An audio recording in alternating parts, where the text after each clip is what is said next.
혼인 예식 주례를 목회자들이 할 때 반드시 해야 되는 말씀이 있습니다. 마태복음 19장 6절 말씀인데요. 그런즉 이제 둘이 아니요 한 몸이니 그러므로 하나님이 짝지어 주신 것을 사람이 나누지 못할지니라. 이렇게 해서 만난 부부가 주님 안에서 헤어지지 말고 이렇게 살아야 된다고 이렇게 선포를 합니다. 육체적인 어떤 그런 만남에 있어서도 이런 파트너가 중요하지만 영적인 삶을 살아가는 성도에게 있어서 승리하는 신앙생활을 위해서도 짝을 이루는 것이 있습니다. 은혜와 거룩입니다. 값없이 우리를 자녀로 삼아주시는 은혜가 있는가 하면 또 그 은혜와 더불어서 삶이 거룩해야 되는 아주 필연적인 요인이 있습니다. 그래서 은혜와 거룩은 따로 분리될 수가 없고 불가분의 관계로 연결이 되어서 성도들에게 열매로 항상 고백되고 나타나야 합니다. 믿음으로 구원을 받은 사람에게서 나타나는 가장 대표적인 열매가 삶의 순결입니다. 물론 믿음으로 살면 여러 가지를 할 수 있겠죠. 하나님의 축복을 받아서 부자도 되기도 하고 건강도 치료되기도 하고 또 뭐 복음도 많이 전하고 이렇게 할 수도 있지만 그것보다 더 중요한 확실한 열매가 도덕적 성숙입니다. 윤리적으로 단정한 것입니다. 삶의 순결입니다. 이 거룩한 삶이 성도들의 행복을 보증합니다. 삶이 거룩하지 못하면, 순결하지 못하면 신앙생활 하면서도 여러분 행복하지 못합니다. 여러분이 거룩한 삶을 살지 못하는 가운데 지금 믿음 생활하고 있다면 여러분이 행복하다고 말하는 것은 세상에서 누리는 것 정도입니다. 우리가 여러 가지 대가를 지불하면서 우리의 삶을 깨끗하게 하면 상상할 수 없는 감동이, 기쁨이, 은혜가 하늘로부터 우리 심령에 임하게 됩니다. 그래서 우리는 늘 질문해야 됩니다. 내가 사는 모습이 하나님 보시기에 합당한가? 그것이 우리의 모든 고민의 시작이고 고뇌의 시작이 되어야 됩니다. 성도들이 하나님 앞에서 삶을 단정히 하고 살 때 가난하지만 행복할 수 있습니다. 병들었지만 감사할 수 있습니다. 그러나 거룩함을 상실하면 성도에게는 행복도 감사도 존재하지 않습니다. 악으로부터 떠날 때까지, 그들이 영적으로 경성할 때까지 잠시라도 거룩한 부담을 내려놓지 말고 거룩하게 살아야 되겠다는 아주 지극히 당연한 그리스도의 고뇌하는 삶을 살아갈 필요가 반드시 있다는 겁니다. 하나님과 우상을 겸하여 섬길 수가 없습니다. 그들을 성도라고 말하기는 어렵습니다. 거짓과 술수와 음란과 가진 패역한 삶을 사는 사람들이 나는 행복하다 이렇게 말하고 있다면 그를 성도라고 부를 수는 없을 것 같아요. 우리가 그럴 때가 있겠죠. 넘어질 때가 있을 때 나는 경건하지 못하고 온전하지 못해서 힘이 듭니다. 하나님, 내 약함을 어찌해야 됩니까? 라고 고뇌할 수 있고 그 죄를 회개할 수 있을 때 우리는 그들을 성도라고 말합니다. 여러분 중에 혹시 패역한 삶을 살면서 재미있다, 즐겁다, 더 하고 싶다, 혹시 지금 이 시간에도 자리에 앉아서 죄지을 생각을 하고 있다면 글쎄요, 그를 성도라고 말할 수 없습니다. 혹시 여기 도둑질하러 오신 분이 계세요? 혹시 여러분 중에 어디 좀 즐길 사냥감 없나 이렇게 살피는 분 계세요? 여러분, 그렇다면 그를 성도라고 부르기는 어려운 겁니다. 같은 죄를 즐기면서 반복하면서 하나님의 자녀라고 말하는 것은 여러분 어불성설입니다. 예수님을 만났을 때 나타나는 가장 대표적 현상은 성도들이 자신의 온전한 모습 때문에 고뇌하기 시작하는 겁니다. 믿음으로 구원받은 사람들의 구별된 삶은 하나님께서 원하시는 것이기 때문에 그렇습니다. 하나님은 다른 무엇보다도 내가 거룩한 것처럼 너희도 거룩하라 이렇게 말씀하셨습니다. 거룩함을 외면하면 십자가를 부인하게 됩니다. 십자가에 못 박히신 주님을 바라보면서 그 피로 씻음을 받은 자에게는 생명이 있는데 생명이 있다는 것은 바로 삶이 달라지는 것을 뜻합니다. 믿음으로 구원을 받았을 때, 구원을 받을 때 율법의 요구가 이루어집니다. 로마서 8장 3절 4절은 분명히 말씀하고 있습니다. 율법이 육신으로 말미암아 연약하여 할 수 없는 그것을 하나님은 하시나니 곧 죄로 말미암아 자기 아들을 죄 없는 육신의 모양으로 보내어 육신의 죄를 정하사 육신을 따르지 않고 그 영을 따라 행하는 우리에게 율법의 요구가 이루어지게 하려 하심이니라. 예수님을 믿고 나면 이전에 할 수 없었던 율법의 요구를 우리가 이룰 수 있다는 겁니다. 거룩한 삶을 살 수 있게 된다는 겁니다. 율법의 요구를 우리가 이루어낼 수 있게 하신다는 겁니다.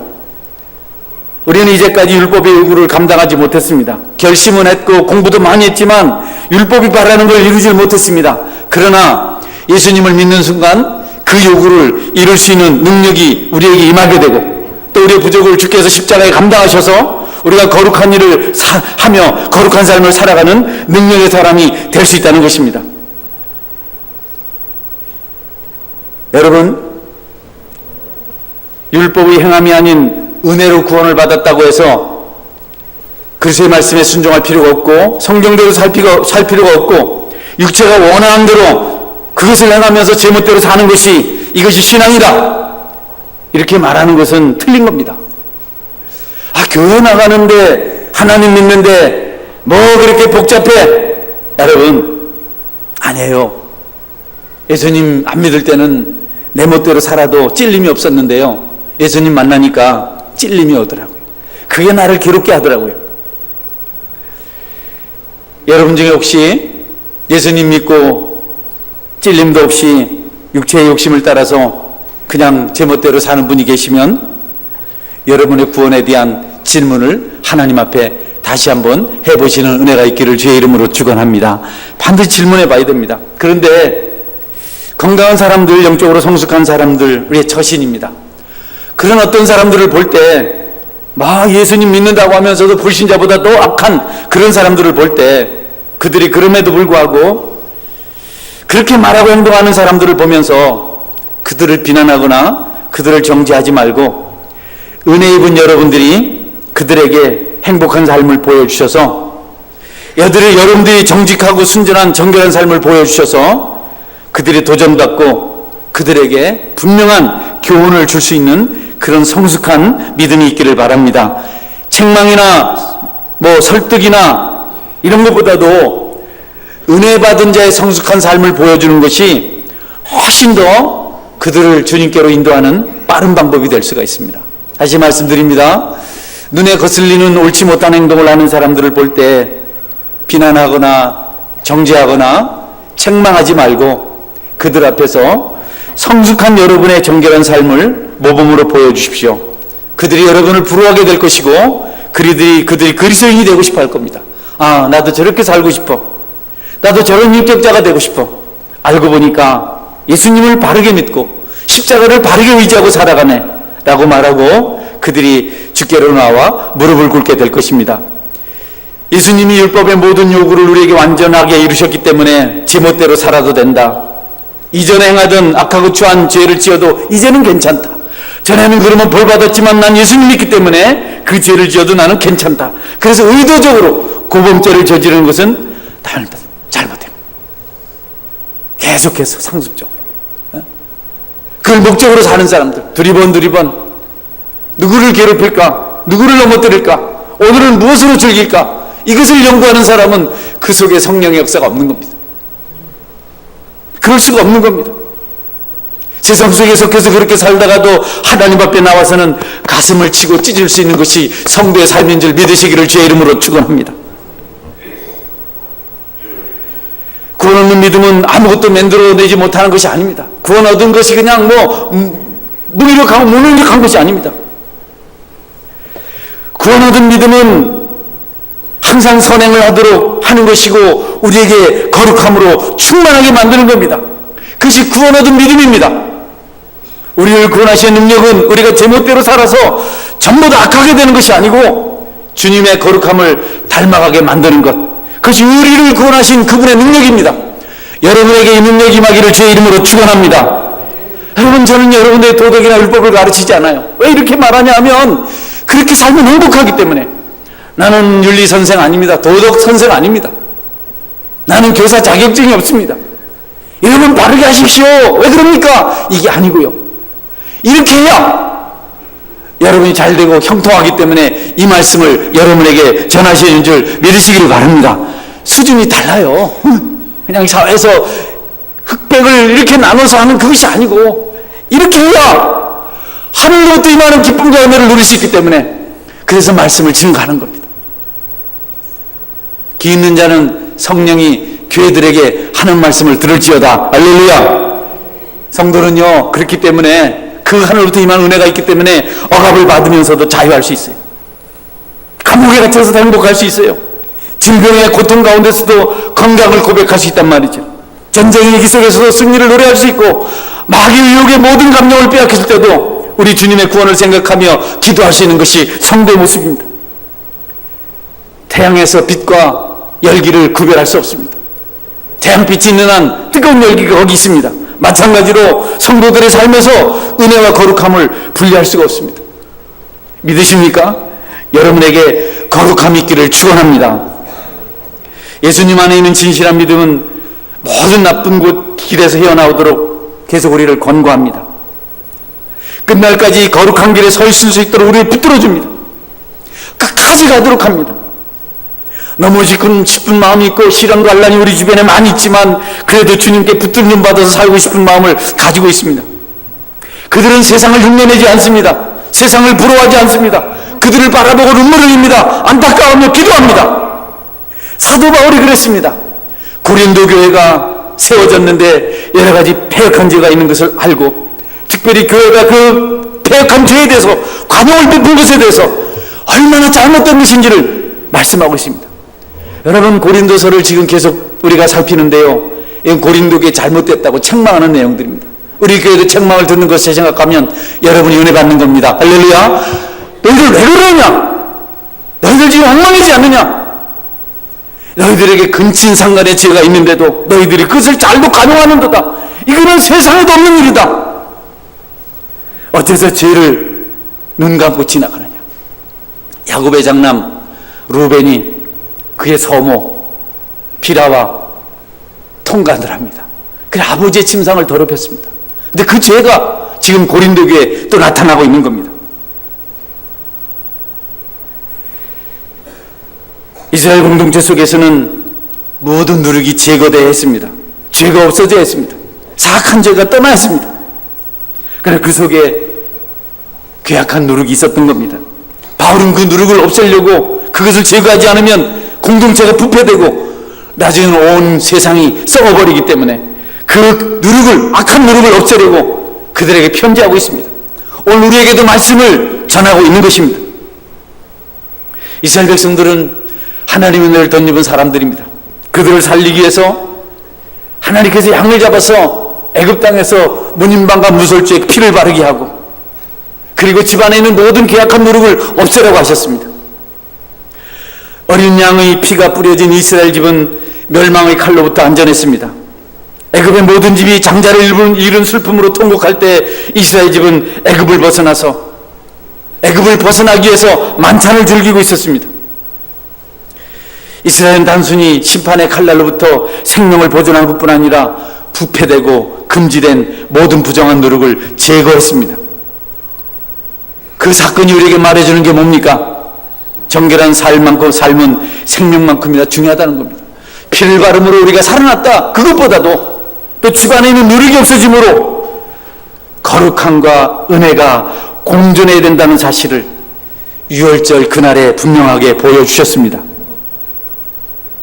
구원받으셨습니까? 여러분에게 구원받은 기쁨이 있을 뿐 아니라 여러분 삶 속에 거룩함의 축복이 임하기를 축원합니다. 썩어질 것을 쫓다가 쓰러지면 그것보다 피폐한 것이 없습니다. 싸워서 이겨야 합니다. 요셉이 젊은 나이에 즐거움을 몰랐겠습니까? 쾌락을 몰랐겠습니까? 요셉은 하나님의 기쁨을 알았기 때문에 기꺼이 보디발의 아내의 욕을 물리쳤습니다. 오늘 이곳에 계신 여러분, 죄는 어떤 모양으로도 버리시라는 주의 말씀을 기억하시고 꼭 여러분을 세상으로부터 구원하실 수 있기를 축원합니다. 우리 예수님 자신을 아끼지 아니하시고 희생하셨습니다. 물론 교회를 섬기는 수많은 사람들 중에 희생하는 분들이 많이 있습니다. 물질로 희생하고 자기 재능을 드리고 여러 가지 일로 희생하는 분들이 너무 많습니다. 바울 사도도 그런 사람 중에 한 사람입니다. 그러나 여러분, 그들이 희생했다고 해서 예수님이 될 수는 없습니다. 구원자가 될 수는 없습니다. 속지 마십시오. 이 세상의 모든 사람이 죽는다 할지라도 우리 주님을 대신할 수는 없습니다. 대속의 죽음을 감당할 수 있으신 분은 예수님 한 분밖에 없습니다. 이 땅에 구원을 위해서 희생할 자격을 가진 사람은 아무도 없고 예수님 한 분뿐입니다. 그래서 사도행전 4장 12절은 그렇게 말씀합니다. 다른 이로서는 구원을 받을 수 없나니 천하 사람 중에 구원받을 만한 이름을 우리에게 주신 일이 없습니다 하였더라. 베드로전서 3장 18절 말씀입니다. 그리스도께서 단번에 죄를 위하여 죽으사 악인으로서 불의한 자를 대신하셨으니 이는 우리를 하나님 앞으로 인도하려 하심이라. 육체로는 죽임을 당하시고 영으로는 살리심을 받으셨으니 예수님밖에 없다는 겁니다. 계속해서 성경은 말씀합니다. 고린도 후서 5장 21절입니다.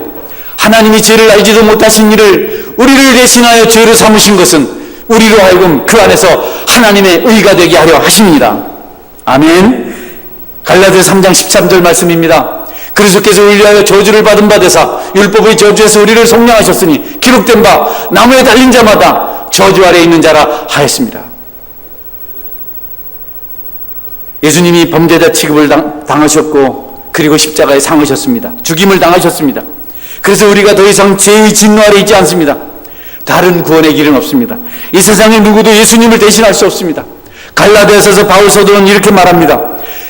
그러나 우리나 혹은 하늘로부터 온 천사라도 우리가 너희에게 전한 복음 외에 다른 복음을 전하면 저주를 받을지이다. 무슨 뜻입니까? 예수님 아닌 다른 것은 우리의 구원자가 될 수 없습니다. 많은 이단자들이 자신이 구원자라고 말하고 나타나지만, 자신이 성령이라고 보혜사라고 나타나지만 성경은 그들 아니라고 말합니다. 오직 구원자는 예수님 한 분밖에 없습니다. 우리의 유월절 양 곧 그리스도께서 희생되셨느니라. 죄로 인해 죽어 마땅하지만 유월절 어린 양이신 유일하신 그분 예수님께서 피 흘리심으로 우리에게서 사망의 권세가 떠나가고 죽음의 그림자가 넘어갔다는 겁니다. 죽으실 이유가 전혀 없으신 그분이 죽었으므로 우리에게 생명의 길이 열린 것입니다. 예수님이 다 이루셨기 때문에 우리가 지금 유월절 잔치를 누리고 있는 겁니다. 축제의 삶을 누리고 있는 겁니다. 땅에 곧 부족하더라도 이 사실 때문에 여러분이 날마다 축제의 감동을, 잔치의 기쁨을 누리며 살아가시기를 바랍니다. 예수님에게는 부족함이 없습니다. 믿으시기를 바랍니다. 그분의 생명이십니다. 양식이십니다. 음료이십니다. 넉넉한 양식이 그분의 잔치에 준비되어 있습니다. 끝나지 않습니다. 떨어지지 않습니다. 그래서 우리는 이별하지 않아도 됩니다. 우리의 만남이 천국까지 이어질 줄 믿으시기를 바랍니다. 여러분 옆에 분에게 손잡으십시오. 우리 천국까지 함께 갑시다. 한번 해보겠습니다. 우리 천국까지 함께 갑시다. 빨리 시간 지나가면 지옥 갑니다. 다시 하겠습니다. 천국까지 함께 갑시다. 지옥 간다니 겁이 나는군요. 응? 여러분, 예수님은 풍성하셔서 그 백성들에게 얼마든지 넘치게 주실 수 있다고요. 그러니 우리가 헤어질 이유가 없고 갈라질 이유가 없습니다. 그 잔치에는 여러분 음식이 떨어지지 않습니다. 그 잔치에는 포도주가 떨어지지 않습니다. 하늘의 여시가 언제나 풍성하게 부어주십니다. 성령이 일어나 있습니다. 그분 안에는 양식이 있고 쉴만한 곳이 있고 풍성함이 있습니다. 여러분, 그분 떠나지 않기를 축원합니다. 속지 마십시오. 십자가의 주님을 깊이 묵상하십시오. 말씀을 읽고 살아보십시오. 사모해 보십시오. 아직 이런 설교가 건성건성 들리고 자꾸 시계를 보는 분 답답합니다마는 그분들에게도 은혜가 임하기를 주의 이름으로 축원합니다. 울며 준비한 설교를 졸며 듣다니 기가 막힌 일 아닙니까, 여러분? 응? 그만두라고 이게 툭 떨어지네. 그런데 여러분, 주님 만나보세요. 보혈을 경험해보세요. 어떻게 눈물 없이 그분의 은혜를 우리가 상고하며 살 수 있겠습니까? 더 이상 누구도 송사하지 못하는, 더 이상 누구도 정죄하지 못하는 그 놀라운 용서를, 그 은혜를 경험했는데, 하늘나라의 상속자가 되었는데, 우리는 유월절 그날 이스라엘 백성들이 불렀던 찬양 할례를 우리도 불러야 합니다. 우울하고 침울한 것이 아니라 비파와 수금과 재금을 타며 하나님 앞에 큰 소리로 찬양해야 됩니다. 영혼의 외침을 여러분이 하나님 앞에 돌려드릴 수 있어야 합니다. 그리고 여러분, 이 아름다운 이야기를 이스라엘 백성들이 유월절마다 그 자녀들에게 들려준 것처럼 여러분들도 들려주시는 은혜가 있기를 주의 이름으로 축원합니다. 저는 좀 아쉬움이 있어요. 너무 바쁜 것 때문에. 바쁜 아빠 나쁜 아빠, 제가 그 사람인데요. 하루 종일 뭐 한 것도 없이 피곤해 쫓아다니다가 집에 들어가서 잠자리에 누우면 우리 아들이 아빠 얘기 좀 해줘요. 성경 이야기. 이제는 해준데도 안 듣는다고 막 그러는데 그때 내가 좀 들려서 얼마나 좋았을까. 아들아, 이스라엘 백성들이 애굽의 노예로 있었는데 하나님께서 모세를 세워서 그들을 노예 생활 벗어나게 해주셨단다. 10가지 재앙이 있었고 홍해가 갈라졌고 신비하게도 하늘에서 만나가 내렸고 딱딱한 바위에서 마실 물이 솟아났단다. 그들이 40년 동안 광야를 배했지만 발이 부르트지 아니했고 옷이 헤어지지 아니했단다. 6월절날 이렇게 계속 이스라엘 백성들은 자녀들에게 들려줬습니다. 우리에게도 십자가 이야기가 있지 않습니까? 우리의 6월절, 예수님 2000년 전에 갈보리 언덕에서 희생하신 그 이야기.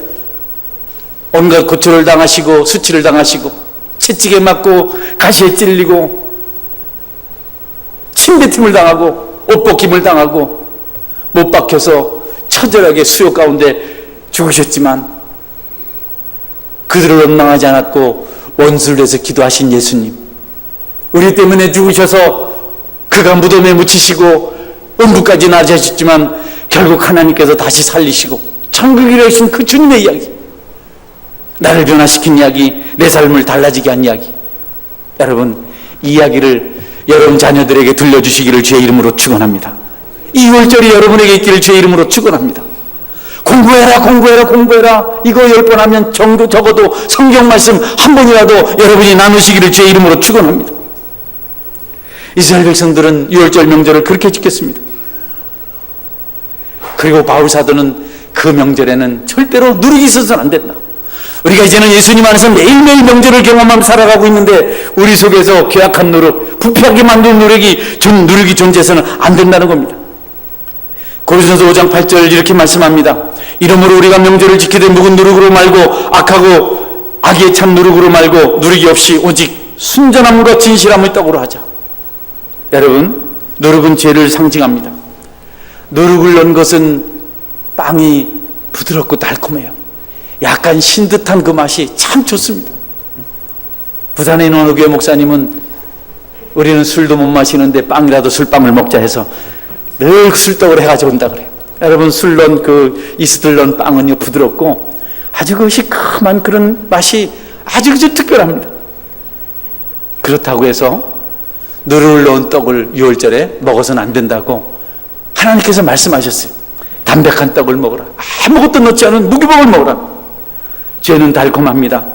그러나 죄를 없이 하라고 말씀합니다. 거룩하라고 말씀합니다. 죄는 모든 모양 버리라고 말씀합니다. 왜냐하면 죄는 작게 시작해서 모든 것을 삼키기 때문에 누구누군 조금만 들어가도 큰 덩어리 반죽을 부풀게 만듭니다. 작은 죄가 인류 공동체 전체를 병들게 만들었습니다. 아간의 탐욕이 아이성의 전투에서 많은 백성들을 죽게 만들었습니다. 천사가 죄의 유혹에 넘어갔을 때 사단이 되고 말았습니다. 한 여인의 탐욕이 선악과를 먹게 하였을 때 온 인류가 병들었습니다. 죄가 그렇게 무섭습니다. 죄가 인간의 본성에 자리 잡음으로 이 본성이 타락해서 죄의 노예가 되어버리고 말았습니다.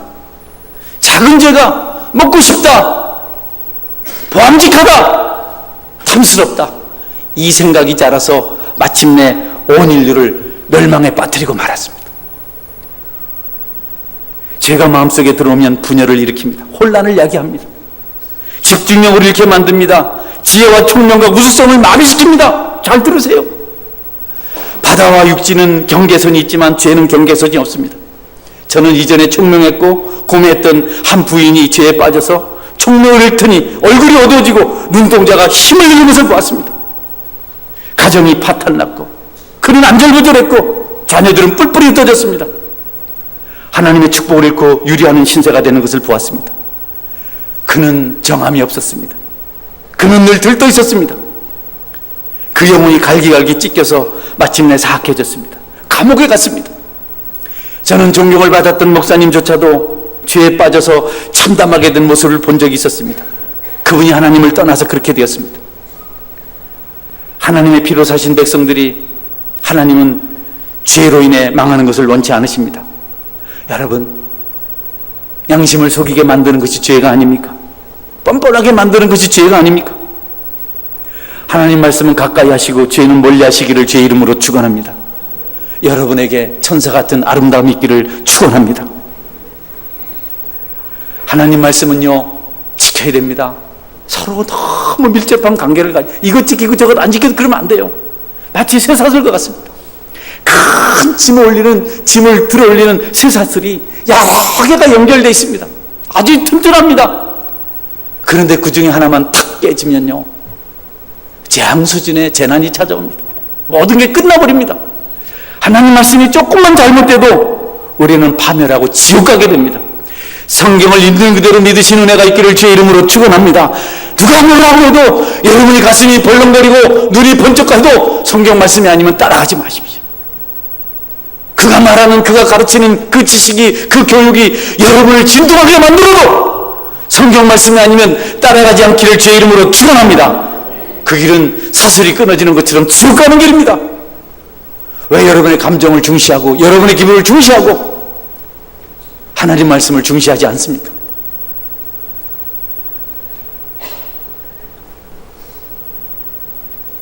십자가의 말씀은 거룩함을 요구합니다. 하나님 말씀은 1.1획도 틀리지 않습니다.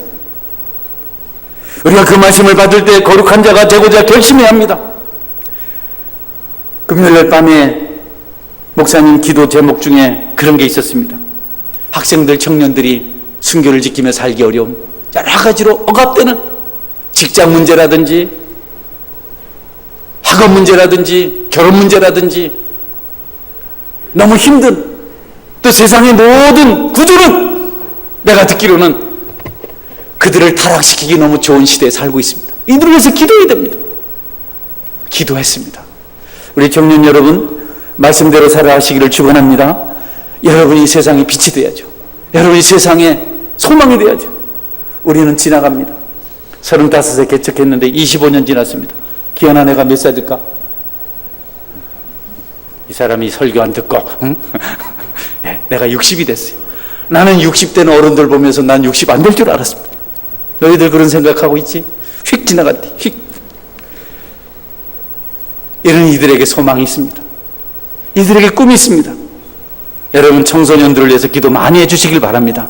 만나면 격려해 주십시오. 네가 믿음을 지키는 삶이 얼마나 힘드냐, 그런 심정을 마음에 가지고 그윽하게 사랑해 주십시오. 이 아이들이 무너지면 여러분, 마지노선이 무너진 겁니다. 방법이 없습니다.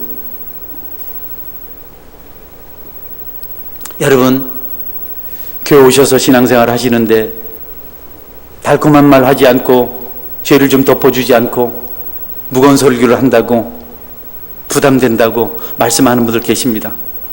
그러나 그렇게 말하는 대신 가슴을 찢고 회개하는 편이 여러분에게 축복인 줄 믿으시길 바랍니다. 주일 지키라고 하는 말씀, 소득의 11조 온전히 드리라고 하는 말씀, 기도하라는 말씀, 복음을 전하는 말씀, 봉사의 삶을 살라는 말씀을 들을 때 아멘 하십시오. 불순종을 당연하게 여기고 순종하라는 설교가 부담이 된다면 여러분, 하나님을 향해 원망하고 도전하던 가인을 한번 생각해 보십시오. 창세기 말씀 한번 보겠습니다. 아벨은 자기도 양의 첫 새끼와 그 기름으로 드렸더니 여호와께서 아벨과 그의 제물을 받으셨으나 가인과 그의 제물은 받지 아니하신지라. 가인이 몹시 분하여 안색이 변하니 여호와께서 가인에게 이르시되 내가 분하여함은 어찌 됨이며 안색이 변함은 어찌 됨이냐. 내가 선을 행하면 어찌 낯을 들지 못하겠느냐. 선을 행하지 아니하면 죄가 문에 엎드려 있느니라. 죄가 너를 원하니 너는 죄를 다스릴지니라. 가인이 그 아우 아벨에게 말하고 그들이 들에 있을 때에 가인이 그의 아우 아벨을 쳐 죽이니라. 여호와께서 가인에게 이르시되 내 아우 아벨이 어디 있느냐. 그가 이르되 내가 알지 못하나이다. 내가 내 아우를 지키는 자니까. 가인이 예배에 실패했습니다. 설교의 은혜를 못 받았습니다. 찬송의 은혜를 못 받았습니다. 기도의 은혜를 못 받았습니다. 그리고 나니까 마음에 분노가 찾아왔습니다. 여러분, 예배 시간에 은혜 받아야 한 주간을 행복하게 살 줄 믿으시기를 바랍니다. 제사에 실패하고 마음이 상한 겁니다. 하나님이 마음을 연락해 주지 않으면 무슨 수로 성도가 살아갑니까? 하나님께서 나를 외면하면 무슨 수로, 그 얼굴 빛을 비추지 않으면 무슨 힘으로 살아갑니까? 가인이 제멋대로 피의 제사를 드리지 않고 곡식의 제사를 드렸다가 하나님 제사를 받지 않으니까 그 관계가 단절되니까 마음이 상했어요. 낯빛이 바뀌었어요. 가인아, 내가 분하여함이 어찌미냐? 네가 선을 행하는데 어찌 낯을 들지 못하겠느냐? 제가 너에게 소원을 두고 있지만 너는 그 죄를 다스리지니라. 그러나 가인이 하지 않았어요. 계속 고집부렸어요. 마침내 동생을 돌로 쳐서 죽이는 길까지 갔습니다. 신앙생활은 동정이나 위로, 허물과 죄를 괜찮다고 말해주는 것, 틀린 것을 맞다고 말해주는 것이 아닙니다. 하나님은 여러분을 좋게 하려고 존재하시는 우상과 같은 분이 아닙니다. 이방인들 우상을 만들어 놓고 제멋대로 해달라고 합니다. 우상에게 빕니다. 인형을 바늘을 찔러가면서 이웃집의 아줌마 죽게 해달라고 찌릅니다. 우상이 그렇게 자기 뜻대로 해달라고 몰렉에게 자기 아들을 바치기도 했습니다. 하나님은 그런 우상이 아닙니다. 하나님 우리 자신을, 우리 육체를, 우리 삶을 만족하게 만들려고 우리가 만들어낸 신이 아니고 그분은 스스로 존재하는 분입니다. 우리가 그분에게 순종해야 될 줄 믿으시기를 바랍니다. 이방 종교는 자기 멋대로 합니다. 그래서 공들입니다. 우리는 하나님께서 가라면 가야 하고 죄를 지적하면 회개해야 됩니다. 고린도 교회를 향한 바울의 편지가 그겁니다. 분열하고 다투는 죄, 시기하는 죄, 음란한 죄, 게으른 죄, 근친상간의 죄를 관용한 죄. 그는 은혜만 말하지 않았습니다. 그는 거룩함을 함께 증거했습니다. 하나님 말씀 틀리지 않습니다. 틀리는 것은 항상 우리 쪽입니다. 미지근한 신앙에서 벗어나고 싶지 않습니까? 처음에도 말씀드렸지만 여러분에게 이런 말씀을 전하는 것은 여러분을 어떻게 옥죄이고 세뇌시키고 이렇게 하려는 뜻이 아닙니다. 그렇게 해야 하늘의 복을 받을 수 있기 때문에 그렇습니다. 말씀대로 살아야 축복이 어떤 것인지, 여러분이 수고하고 애쓴 것이 하늘로부터 축복으로 임하는 것을 알게 되기 때문에 여러분이 주일에 나오는 것, 하나님께 진지하게 예배하는 것, 여러분의 축복이 될 줄 믿으시길 바랍니다. 교회는 젖은 기저귀를 갈아주는 목사가 있는 곳이 아닙니다. 한 주 동안 엉망으로 살았는데 고생했다고 기저귀 갈아주고 토닥거리고 또 다음 주 그렇게 하고 그런 것이 아니고, 교회는 축복받을 근본을, 기본을, 본질을 선포하는 곳인 줄 믿으시기를 바랍니다. 신앙생활 잘하셔서 하늘으로 충만하시는 여러분의 삶의 여정이 되시기를 주의 이름으로 축원합니다. 아멘.